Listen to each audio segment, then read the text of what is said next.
नमस्कार दोस्तों, मैं सीएम मनोज गुप्ता स्वागत करता हूं आप सबका हमारे YouTube channel all about taxes पर।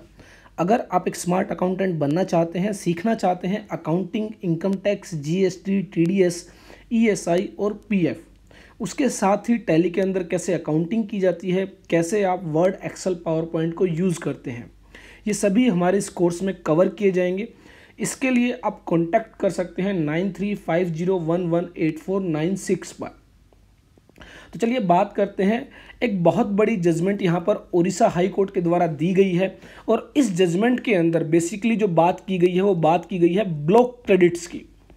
जी हाँ, जैसा कि आप सब जानते हैं सेक्शन 17 सब सेक्शन 5 जो कि बात करता है ब्लॉक क्रेडिट, दैट मीन्स वो क्रेडिट, वो इनपुट टैक्स क्रेडिट जिसका बेनिफिट आपको नहीं दिया जाएगा। तो ऐसे में सेक्शन 17 सब सेक्शन 5 के तहत एक ब्लॉक क्रेडिट आता है जो बात करता है इमूवेबल प्रॉपर्टी के रिगार्डिंग। अगर आप कोई गुड्स या फिर सर्विसेज की सप्लाई रिसीव करते हैं तो ऐसे में उसका इनपुट टैक्स क्रेडिट आपको अलाउ नहीं किया जाएगा।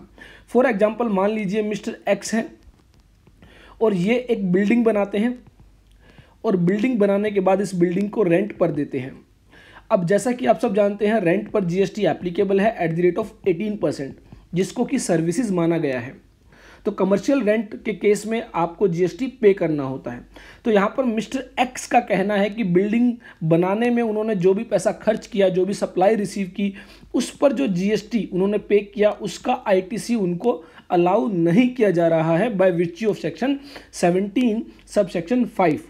तो ऐसे में अब बात आती है जब यहाँ पर आउटपुट सप्लाई जो है आपकी टैक्सेबल है लेकिन इनपुट सप्लाई का जो है आईटीसी आपको अलाउ नहीं किया जाता है। सेक्शन 17 सब सेक्शन 5 कहता है अगर कोई बिल्डिंग आप अपने लिए बना रहे हैं, बिजनेस के लिए बना रहे हैं, जो कि आगे फर्दर जो है वर्क्स कॉन्ट्रैक्ट सर्विस का पार्ट नहीं है, तो ऐसे में जो है जितना आईटीसी, जितनी जीएसटी की पेमेंट आप करते हैं उसका इनपुट टैक्स क्रेडिट आपको अलाउ नहीं किया जाता है। तो ऐसे में यहाँ पर सफारी रिट्रीट्स प्राइवेट लिमिटेड के द्वारा जो है यह केस किया गया और इस केस के अंदर उड़ीसा हाई कोर्ट ने यह जो जजमेंट दी है वो सफारी रिट्रीट्स के फेवर में दी है। हालांकि जो जीएसटी डिपार्टमेंट है उन्होंने यह जो जजमेंट है, यह जो डिसीजन है, इसको चैलेंज किया है सुप्रीम कोर्ट में, जो कि जिसका जो डिसीजन है अभी आना बाकी है। तो यहाँ पर कहा गया in that view of the matter in our considered opinion the provision of section 17 sub section 5 clause D is to be read down and the narrow restriction as imposed reading of the provision by the department is not required to be accepted inasmuch as keeping in mind the language used in 1999 two SCC 361 supra. तो Supreme court में एक basically decision दिया गया था इन्हीं सब बातों को लेते हुए।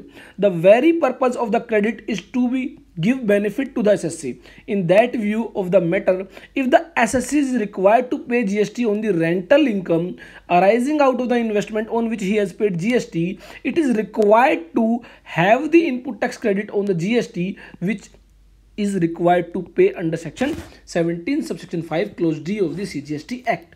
तो यहाँ पर कहा गया कि अगर रेंटल इनकम पर आप जीएसटी चार्ज कर रहे हैं तो ऐसे में आपको जो है इनपुट टैक्स क्रेडिट का बेनिफिट देना चाहिए। तो यहाँ पर हाई कोर्ट की यह जजमेंट है जो कि एसएससी के फेवर में है और एक बहुत बड़ी जजमेंट है बेसिकली उन लोगों के लिए जो इमूवेबल प्रॉपर्टी का कंस्ट्रक्शन करते हैं और जिनको इनपुट टैक्स क्रेडिट अलाउ नहीं किया जाता है। तो और ढेर सारे ऐसे ही GST updates, income tax updates और टीडीएस अपडेट्स के लिए आप सब्सक्राइब कर सकते हैं हमारे YouTube channel all about taxes को।